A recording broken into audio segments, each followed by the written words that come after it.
Hey guys, welcome back to this week's video.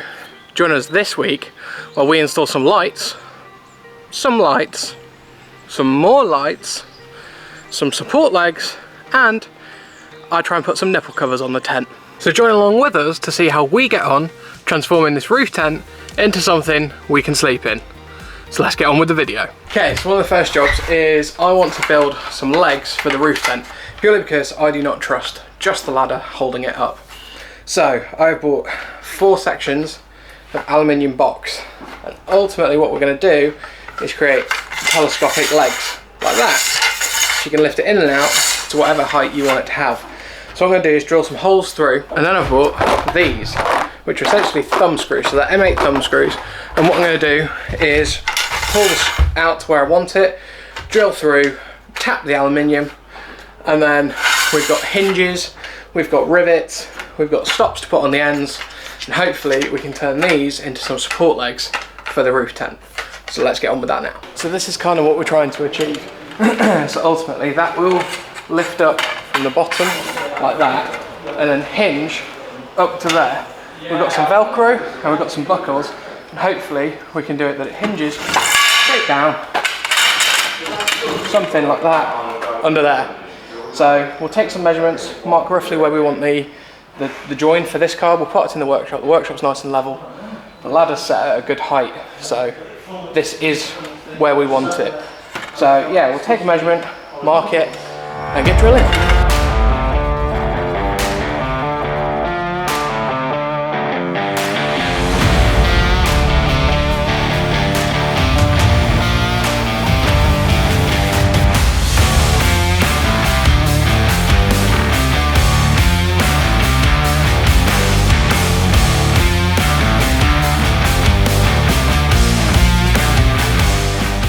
We've now got it set up so that we can put a bolt through here, but when it closes, obviously the logic would be to make it sit completely inside itself.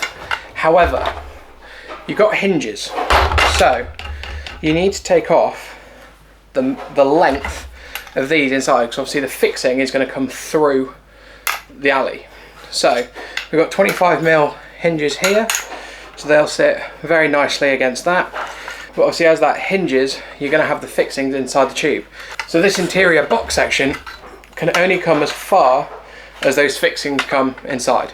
So we need to mark that, and then we can drill the next hole to put them in their stop position, so that as the roof tent goes back up onto the roof, that's where they're bolted in. And that way the thumb screws are mounted in this, so you don't have to remember where you put them or anything like that. So let's get on with that now.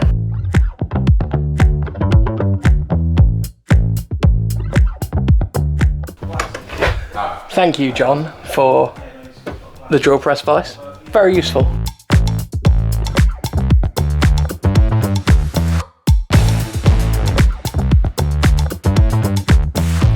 So now that that's all together, ignore the rattling. I need to find something. There's about a mil difference in size, so I just need to shim it ever so slightly.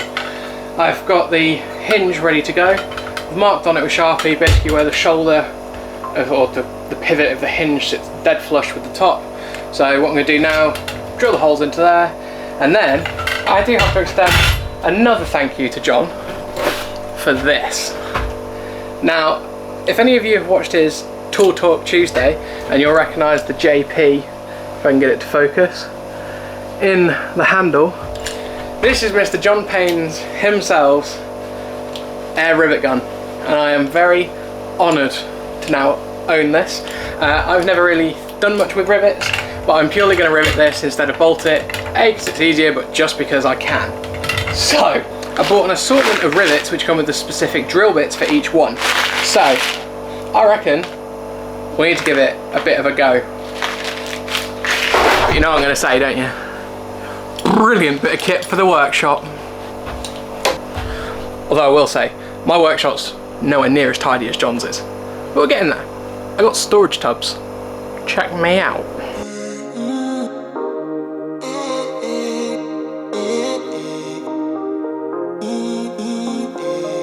Stay till the morning, tell me you want it, you know I go on and on.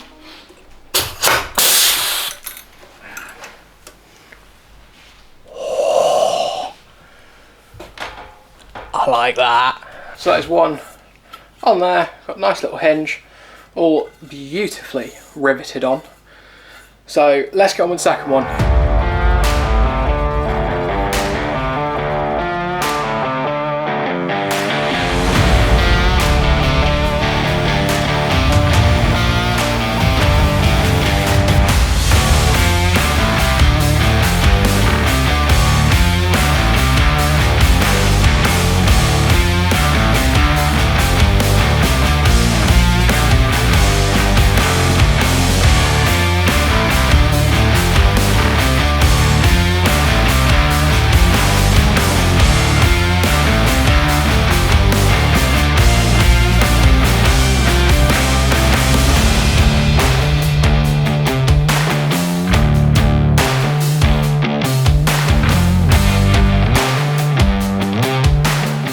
So now you're probably all thinking, that's going to be an absolute nightmare to try and get to stay there as you hook it over without crossing over. So the plan is, obviously they're hinged, they'll come up and sit like that. Now what we've bought is Velcro and sort of like buckles. So essentially you create your own little pull ties. So we'll put a screw through the Velcro into the base of this, and then just like the one behind, it holds up nice and tight to the car, which then means for putting it away and everything else, it makes it really easy. And yeah, looks a bit sort of OEM to the roof tent. The bare aluminium matches the ladder, so yeah, I'm quite happy with this so far. Let's get the last strap on and then the legs are sorted. So essentially what you have is this, which is just a little buckle. So then all you do is put it over like that, keeping it nice and straight, and that now gives you your buckle. So then all we do is pop a screw through this and screw it into the roof tent where it needs to go.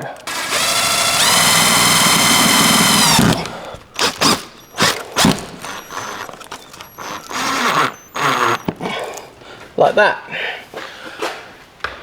So then all you do is pick the leg up like that.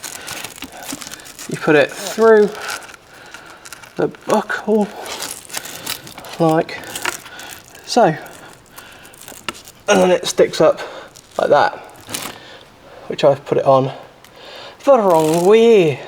So it goes on like that, leg up in the air, and then you go through the buckle quite simply like so, and then you have got your leg attached.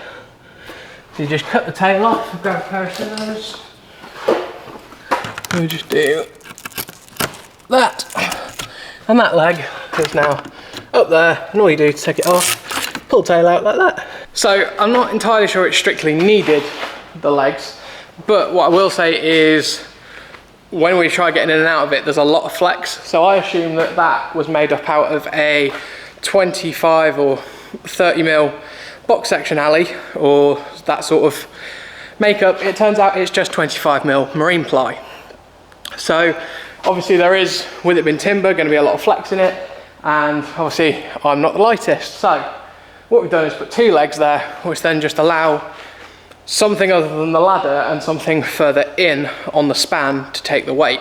Now the problem being, the legs have to be able to touch the floor, but they also have to be able to clear the car as they pivot up, which obviously limits, unless you start doing a triple leg, which I didn't really want to get into because it's just faff, really where you can put them. That should hopefully give us a bit more.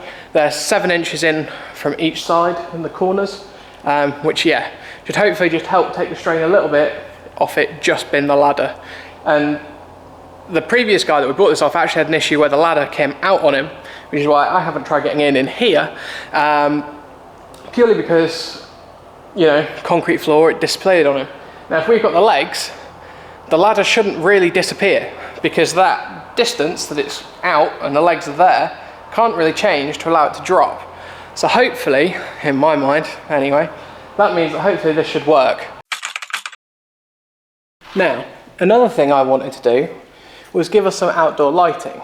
So I've picked these up on Amazon They're just little puck lights, but you can also dim them down and then bring them back up. So they come with a little, basically they're magnets. You get a little sticky pad and they're going to go one in each corner, and obviously they're easily removable as well. So when we pack the tent away, we don't have to worry about them getting damaged or getting lost or whatever. You just pull it off and then off you go. So bear in mind this is textured. I'm not sure how well this sticky pad's going to stick. It is quite a thick one, so we'll give it a go. But first of all, we need to clean it with alcohol because that's not very clean.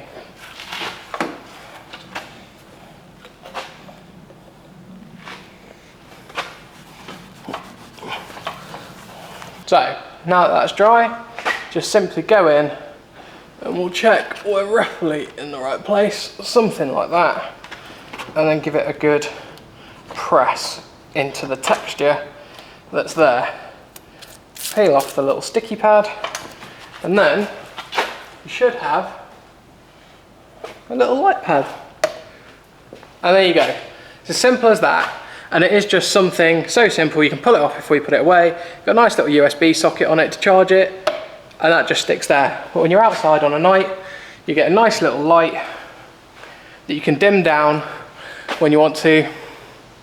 I was going to say get in the mood, but in a tent on top of a Mini, I don't think that's happening. Side number 2, we'll give it a good clean, same again, and stick another one on.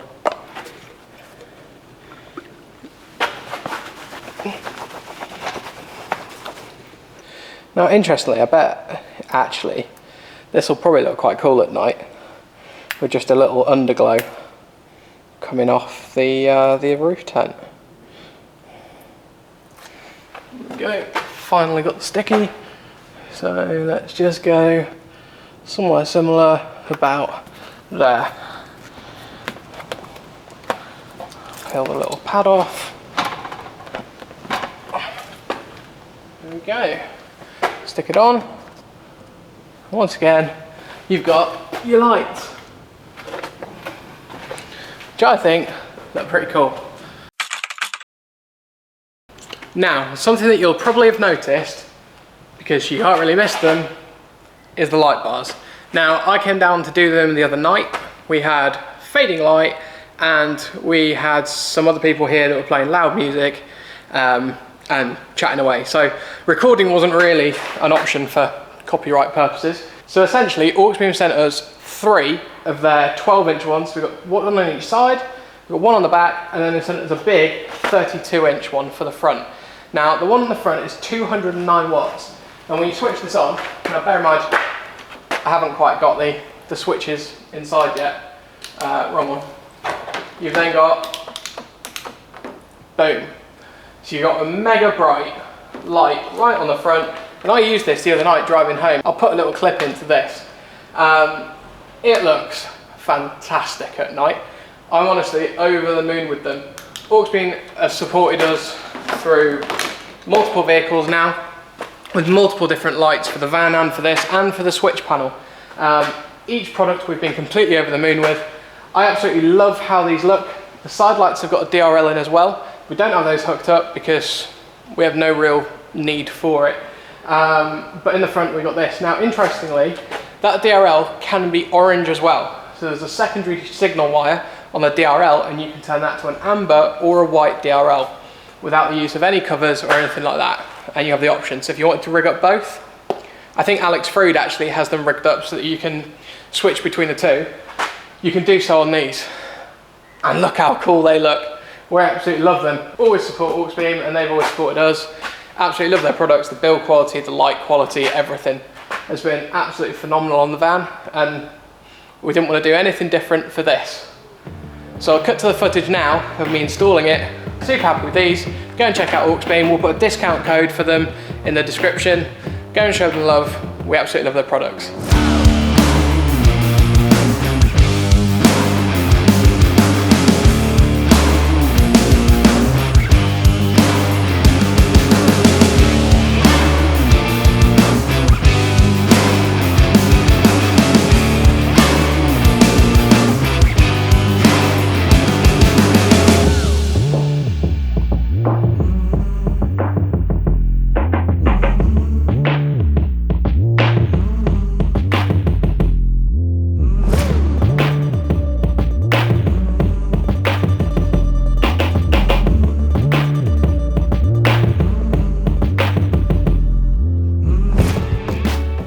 So now you've seen how the lights were installed, we need to pack up and go home, because the next job we need to do is to repair the holes in the roof tent.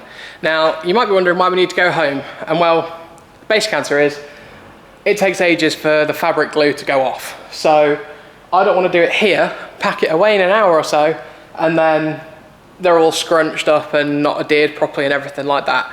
So I think what I'm going to do is I'm going to go home, I'm going to test out the new legs as well on the gravel, which will be fun, and then I'm going to do the repair patches at home. That way I can leave it out overnight. Now we've got no rain forecast, so I'm quite happy with that. I'll show you what I've made to repair it. They are not nipple covers, and you will understand the reference to that when you see them. So yeah, I've made those. I'm not happy with the colour, but I'm stood looking at it now and realising that actually there's a rain cover over the top of where the holes are. So you're not actually going to see it anyway, which is a winner. Let's head home and let's put the repair patches on. And fingers crossed, we're getting pretty close to the point that this roof tent is done, and the roof rack, and then next week we can move on to the boot build, which will be cool because we'll be starting our kitchen. So let's get packed up and let's head back to the house. So it's a new day. We've got the last job to do on this, which is we need to reinforce the corners where this bar comes out and pushes up into this sort of porch area. So I've made some patches. Now they are not rather fetching nipple covers. They are basically corner patches. So hopefully what we can do is fabric glue them into the corner, and that then gives us a nice sort of robust corner. So what I'm going to do is I've made 4. I'm going to get glued inside and out because there's very little material left, so I need to do that. I'm worried about this because these took nearly 12 hours to set. So yeah, let's see if they stay in position. This might be awkward, especially on the outside.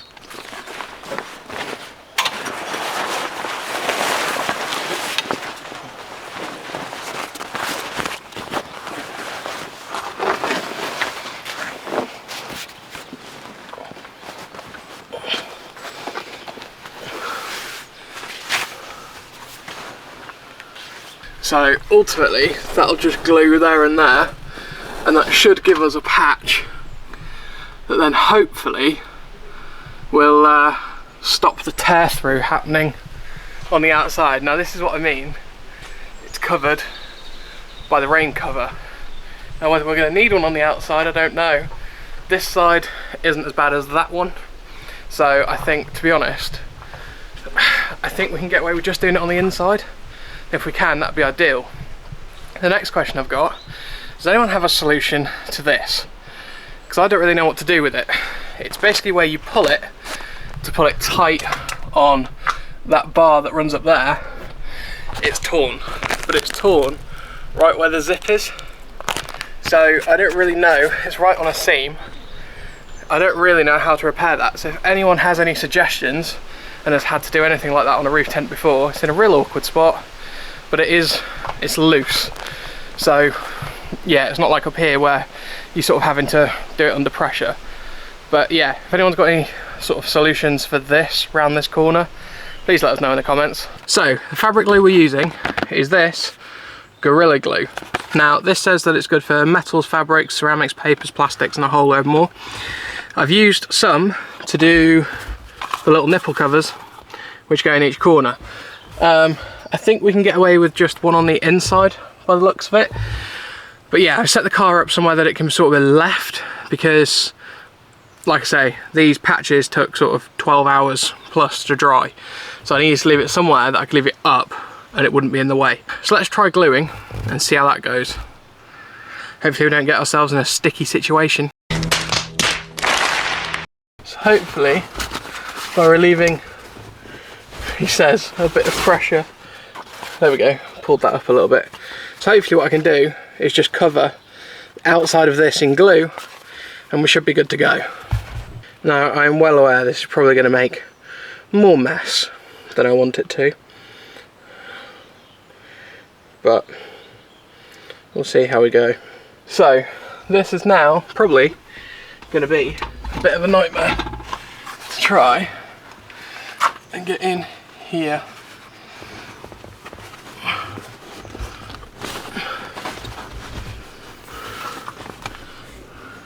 I've got glue on my hands, glue on everything.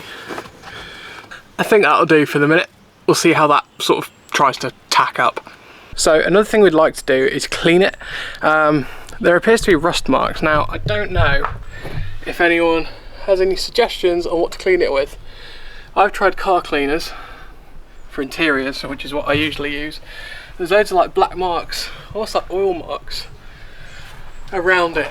And then there's rust marks like that, which will be nice to get out.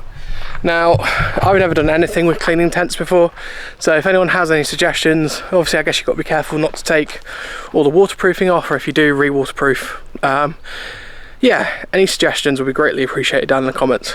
So, now Alex has done all the jobs he wanted to do, let's give you a tour of our Howling Moon Explorer roof tent. So, these are the legs that Alex has fitted to the overhang to give us a bit of extra support when we're getting in and out. And these are the lights that we fitted to help us see when we're getting in and out on an evening. And they just magnetise on and off. So now, let's show you inside. So, the bed is 1.4 metres wide up here and 2.4 metres long. And it's so much roomier than we ever thought it would be up here. And we've got windows on all sides with fly nets as well. And then also it's come with a light fitted up here at the top, which plugs in down here. And it's also got a cigarette lighter fitted, which we're probably going to swap for USB chargers. And obviously we have this entire outdoor porch area, which usually sits a bit higher, but because my patch is still drying, yeah. But we have an entire outdoor cover to go on this, so what we can do is put a toilet downstairs and potentially have that as a bit of a more private space when we're camping. The other thing as well is it's got a nice sort of 50mm thick padded mattress in it. After laying on it, it's actually quite comfortable compared to what I thought it would be. Would it been a roof tent? I thought it was going to be terrible, if I'm honest. But actually it feels quite nice. The cover needs clean, but it just unzips. So yeah, I'm quite looking forward to staying in this for the first time, to be honest. Yeah. I think it'll be an interesting switch up from norm. One extreme very much to the other. But yeah, we'll see how we go with that. I think it'll be quite a lot of fun. So that's where we're going to leave you for this week's video. Don't forget to like, comment and subscribe, and we'll see you next week.